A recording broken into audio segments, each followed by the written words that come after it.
પંચમહાલ જિલ્લામાં ગ્રામ પંચાયતની ચૂંટણીને લઈને ધમધમાટ શરૂ થઈ ગયો છે ત્યારે સોશિયલ મીડિયા પર એક સરપંચનો વિડીયો જોવા મળ્યો હતો, જેમાં શહેરા તાલુકાના ડેમલી ગામમાં સરપંચ પદના મહિલા ઉમેદવાર અને તેમના પતિ સામે આચારસંહિતા ભંગની ફરિયાદ નોંધાઈ છે।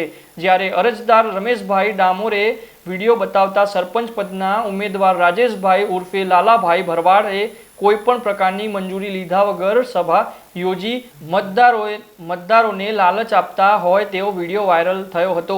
વિડીયોમાં દીકરીના લગ્ન પ્રસંગે 24 ઇંચની ટીવી આપવાની તેમજ લગ્ન પ્રસંગે 2.5 મણનું અનાજનું કટ્ટું આપવાની જાહેરાત કરી હતી। સાથે જ મરણ પ્રસંગે 5100 રૂપિયા કારજ પાણી આપવામાં આવશે। તેને લઈ પોલીસે સરપંચ પદના ઉમેદવાર સામે આચારસંહિતા ભંગની ફરિયાદ નોંધાઈ છે।